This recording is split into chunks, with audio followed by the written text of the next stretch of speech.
Suhardi. Juga hari ini saya kedatangan narasumber lagi, Ustadz Lukman Faruk Kasi Esos. Nah, hari ini pertemuan kedua kita ya, Bro Suhardi ya. Iya, Ustadz Lukman. Kedua bersama Ustadz Lukman. Dan hari ini yang akan kita obrolin, Bro Suhardi, itu berkaitan dengan video yang lagi trending, yaitu Atta kenalan sama hantu. Iya, kenalan sama hantu. Tetapi kita nanti akan bahas melalui perspektif yang lebih luas mungkin ya. Ya. Bukan hanya kasusnya Atta, tetapi mungkin nanti secara umum. Betul. Jadi kita nggak ngebahas Attanya, Ya. tapi karena kemarin ada konten yang lagi trending berkaitan dengan hantu, maka kita akan bahas berkaitan dengan hantu itu. Berkaitan dengan hantu, aktivitasnya ketika dia interaksi dengan hantu, itulah yang Oh, kita oke. bahas. Baik, langsung aja Bro Suhardi. Ya. Tolong dipandu untuk talkshow hari ini, mudah-mudahan Oke. bermanfaat buat para subscriber. Nah, ini yang pertama nih ya, Ustadz Lukman. Ya. Gimana sih menurut perspektif Islam itu sebutan yang tepat? Apakah hantu ataukah setan sih yang tepat? Yang mana? Bismillah, assalamualaikum warahmatullahi wabarakatuh. Waalaikumsalam. Alhamdulillah, wassalatu wassalamu ala rasulillah wa ala alihi wa ashabihi wa man tabi'ahum bi ihsanin ila yaumiddin, amma ba'du. Pembahasan masalah hantu atau setan ya. Apakah bahasa yang tepat, apakah hantu atau setan ya? Sebenarnya bahasa yang lebih tepat lagi malah adalah bahasa dengan bahasa yang disebutkan di dalam Al-Quran, yaitu jin ya. Nah, kenapa disebut jin ya? Karena jin itu sebenarnya diambil dari kata bahasa Arab ya, yang artinya tertutup. Kenapa jin itu disebut dengan jin? Karena memang mereka tidak terlihat ya. Adapun kalau penyebutan setan ya, itu hanya penyebutan yang sering digunakan oleh masyarakat sekitar ya, untuk sebagai kiasan ya, kiasan. Kebanyakan setan itu sebenarnya setan itu ada yang dari golongan manusia, ada yang dari golongan bangsa jin ya.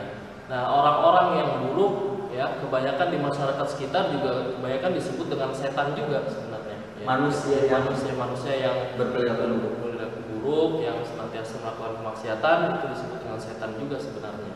Jadi kalau menurut saya, kata yang paling tepat untuk disebutkan bagi makhluk astral ini adalah jin ya. Jin ya. Jin. Ya, jin. Nah, Betul. kemudian karena jin ini kan sesuatu yang nggak kelihatan, jadi kita perlu satu bukti. Perlu adanya satu bukti, entah itu bukti dari ayat-ayat Al-Quran maupun dari ayat-ayat semesta. Ada nggak bukti-bukti yang menunjukkan mengenai keberadaan jin ini? Kalau jin ya, memang jin itu adalah makhluk yang pertama Allah ciptakan sebenarnya sebelum manusia. Makanya di dalam firman Allah Subhanahu wa taala yang disebutkan wa ma khalaqtul jinna wal insa illa liya'budun. Tidaklah jin dan manusia diciptakan. Nah, Allah menyebutkan yang pertama kali adalah sebutan jin dulu. Itu sudah menandakan bahwasanya Allah pertama kali menciptakan adalah bangsa jin. Dan jin ini luar biasa, hidupnya ada yang beribu-ribu tahun lamanya ya, luar biasa. Allah berikan kekhususan pada mereka berupa kehidupan yang lama. Jadi itu menurut di dalam Al-Quran. Dan banyak sekali sebenarnya di dalam Al-Quran ayat-ayat yang menunjukkan keberadaan jin. Ya, salah satu surat di dalam Al-Quran juga ada yang namanya surat Al-Jin. Ya. Bahkan di dalam Al-Quran disebutkan di surat Al-Jin, kanu rijalun minal insi ya'uduna birijalin minal jinni fazaduhum rahaqa. Jangan sampai ketika seorang muslim ya, yang dia melewati suatu tempat yang dibilang angker gitu ya, yang dibilang angker, terus kita misalkan kebanyakan masyarakat sekitar kita nih yang salah paham ya, mereka pamitan, mereka merasa takut ya, atau orang bilang itu kalau ente nggak kalau nggak pamitan pamali gitu ya, nggak terkena bala. Sebenarnya ini nggak usah ya, karena semakin kita takut sama jin ya, itu semakin kita semakin jin tersebut akan merasa sombong dan merasa kuat terhadap bangsa manusia. Itu Pak Suwadi. Jadi kalau di dalam Al-Quran sudah jelas nyata bahwasanya jin itu ada, dan bahkan kisah di antara sahabat juga ada yang dimana di antara sahabat ada yang bertemu jin menyerupai manusia, jin menyerupai hewan. Nah itu dia. Dari kehidupan nyata kisah para sahabat sudah banyak yang terjadi, ya, dan dari Al-Quran pun disebutkan seperti itu. Jadi kesimpulannya jin ini keberadaannya memang benar-benar tidak diragukan lagi dan ada dalil-dalilnya baik itu Al-Quran, hadis maupun ayat-ayat semesta. Ya, betul. Kemudian tadi kan di awal Ustaz Iman ini menyebutkan ya, menyebutkan bahwa jin ini artinya sesuatu yang tertutup. Ya, ya. Nah, kalau kita sebagai orang normal ya, pada kondisi yang normal, bisa nggak kita melihat jin tersebut? Karena tadi kan tertutup, gitu. Bisa nggak kita melihat jin? Betul. Di dalam ayat Al-Quran, sebenarnya ini kembali ke pertanyaan dasar. Apakah sosok yang kita lihat selama ini, kayak kuntilanak, kayak genderuwo, atau sosok-sosok yang dibilangnya itu adalah setan atau jin, apakah sosok tersebut adalah wujud asli dari jin tersebut? Itu pertanyaannya. Nah, di dalam Al-Quran sudah dijelaskan, ya. Di dalam Al-Quran sudah dijelaskan bahwasannya innahu yarahu huwa wa qabiluhu min haitsu la tarawnahum. Ada di dalam surat Al-A'raf, ya. Bahwasanya sesungguhnya kalian tidak akan bisa melihat segolongan dari kelompok jin kecuali dari golongan mereka, ya. Tapi di dalam hadis yang lain, di dalam hadis Nabi Muhammad SAW, ada kisahnya Abu Hurairah, ya, ketika dia diperintahkan untuk menjaga harta zakat. Ya, ketika dia diperintahkan menjaga harta zakat, ya, ketika itu ada sebangsa jin dari golongan jin, dia mengambil dari zakat tersebut. Ya. Nah, Abu Hurairah ini, ya, dia bisa melihat jin, ya, dia bisa melihat jin dan dia mencekik jin tersebut, dan jin tersebut mengatakan bahwasanya jika seandainya rumahmu ingin terbebas dari gangguan jin, maka bacalah surat Al-Baqarah. Itu kata yang ada di hadis Nabi Muhammad SAW. Nah, terus hubungannya apa dengan ayat yang bilang bahwasanya Allah Subhanahu wa taala, ya, mengatakan bahwasanya jin itu tidak bisa dilihat kecuali dari golongan mereka, ya. Terus adakah kaitannya dengan hadis Abu Hurairah ini? Nah, Imam Ibnu Hajar Al-Asqalani, ya, mensyarah kitab Sahih Bukhari, dia mengatakan ayat yang ada di dalam Al-Quran itu ayat sebagai ketika manusia melihat wujud asli dari jin tersebut, tidak bisa sama sekali. Jadi khusus ketika manusia ingin melihat wujud asli dari jin tersebut, manusia tidak akan bisa melihat. Nah, kebanyakan jin bisa dilihat oleh manusia, apa yang disebutkan di dalam hadis Abu Hurairah ini. Dia menyerupai manusia, dia menyerupai hewan, dia menyerupai, ya, segala bentuk makhluk hidup yang ada di muka bumi ini. Jadi begitu. Jadi apakah manusia bisa berinteraksi dengan jin? Bisa saja. Cuman ketika manusia berinteraksi sama jin tersebut bukan dalam keadaan asli, dalam bentuk aslinya. Gitu. Oke, berarti kayak pocong, kuntilanak, kalau di luar vampir gitu, iya, ya. Berarti dia bukan dalam bentuk aslinya. Karena kita tidak akan pernah bisa melihat aslinya. Itu yang disebutkan di dalam Al-Quran. Artinya itu penjelmaan atau penyerupaan jin itu sendiri. Artinya orang yang berinteraksi dengan jin itu, ya, maka jin tersebut harus menjelma atau menyerupai makhluk lain. Betul, baru bisa. Kemudian tadi kan ketika seorang itu, ya, berinteraksi dengan jin yang kemudian jin menyerupai suatu makhluk lain, gitu, ya. Ada nggak suatu pandangan Islam terkait dengan hal ini? Apakah itu boleh atau tidak, atau seperti apa kira-kira pandangan Islam? Berinteraksi dengan mereka. Ya, berinteraksi. Menurut di dalam kitab yang ditulis oleh Imam Ibnu Taimiyah rahimahullah, dia menjelaskan secara detail apakah hukum berinteraksi dengan jin tersebut apakah dibolehkan atau tidak. Ya, beliau menjawab hukum jin ya berinteraksi dengan jin ya itu sesuai dengan maksud dan tujuannya. Kalau misalkan maksud dan tujuannya itu adalah sesuatu yang diharamkan, maka haram jelas, apalagi menuju kepada kesyirikan. Nah, dia membagi menjadi 3. Yang pertama adalah hukumnya syirik. Yang kedua adalah hukumnya mubah. Yang ketiga adalah hukumnya disyariatkan berupa ketaatan. Yang pertama adalah syirik.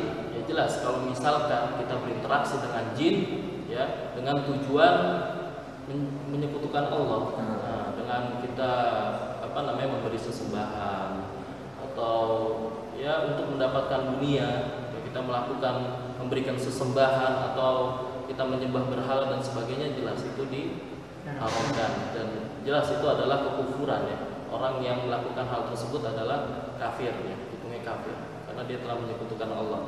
Terus juga ada yang mubah dalam artian tolong menolong yang biasa. Jadi kayak sama saja seperti manusia yang tolong menolong sesama manusia. Nah, jin pun sama seperti itu. Ya, jin pun sama seperti itu.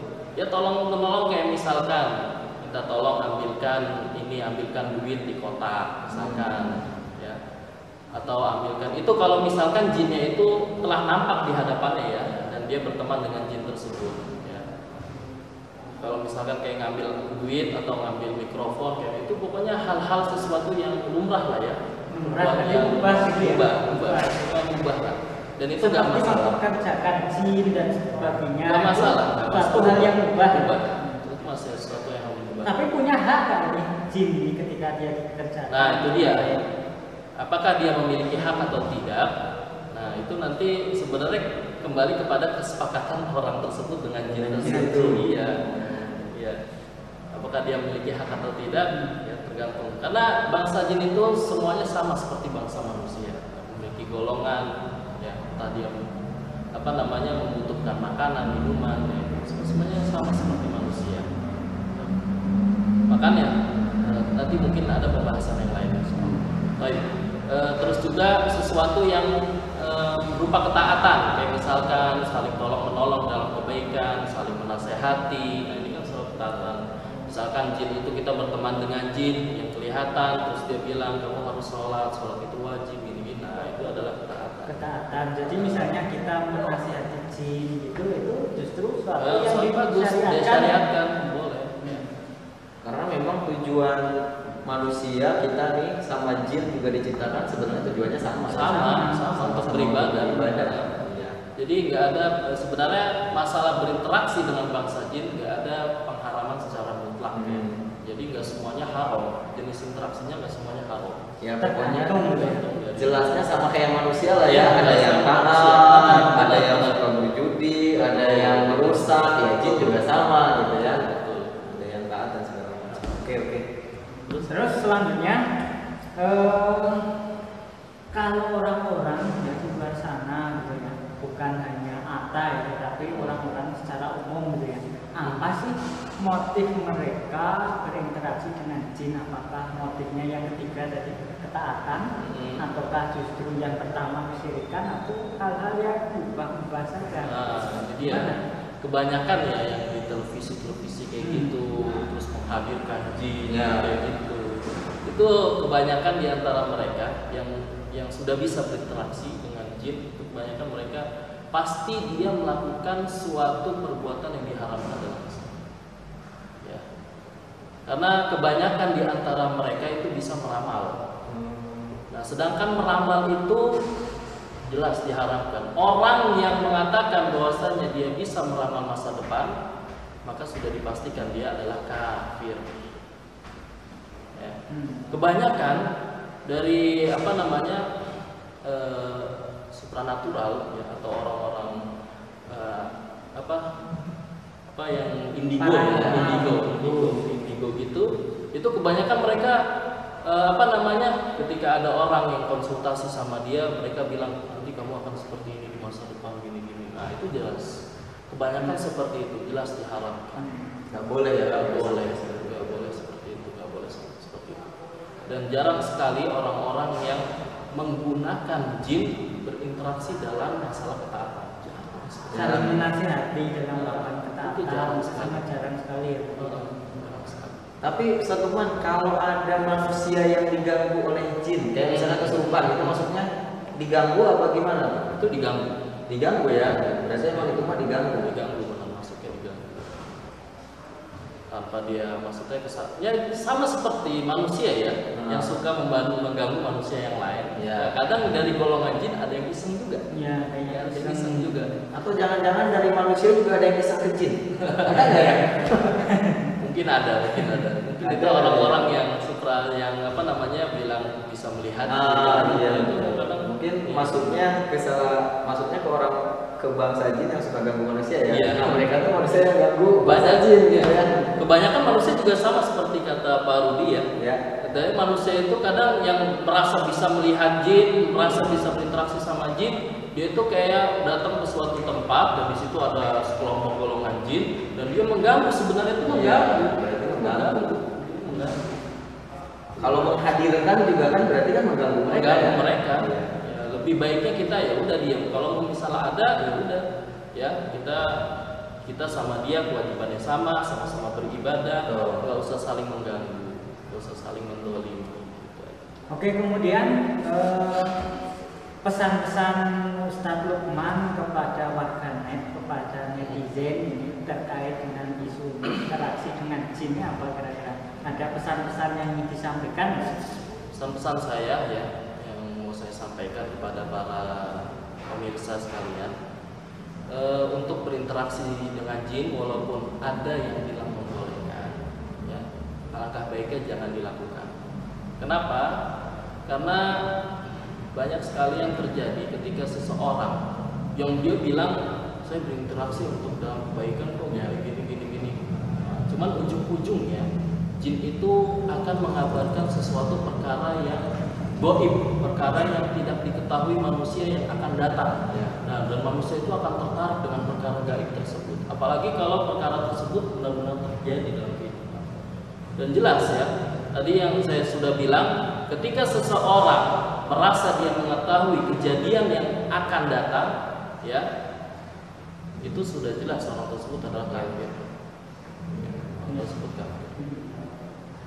Jadi pesannya Lebih baik jangan. lebih baik Ya. jangan berinteraksi, nggak usah coba-coba. Nggak usah coba-coba ya. Karena manusia juga banyak kan, silahkan berinteraksi dengan jutaan bahkan Iya. puluhan juta, puluhan miliar. Malahan Bro Suwardi, kalau saya pakai logika saya nih, kan balik lagi tadi tujuannya kan manusia dan jin itu beribadah. Jin yang soleh, ya pasti mereka fokus ibadah Iya. juga lah. Ngapain Iya. ngurusin Betul, manusia? iya. Kan gitu. Pasti mereka yang mengganggu manusia, terus yang berinteraksi dengan manusia, pasti yang jin-jin yang memang ya tidak ada kehusuan dalam ibadah. Ya. Mereka niatnya udah Mungkin beda. ketaatannya rendah gitu. Iya. Terus terakhir mungkin ya, ada yang mau disampaikan terkait dengan fenomena-fenomena tersebut, fenomena-fenomena berinteraksi dengan jin dan sebagainya. Ada yang mau disampaikan? Sebenarnya cukup ya tadi Cukup pesan-pesan ya. saya yang tadi saya sampaikan, tambahan sebagai tambahan ya.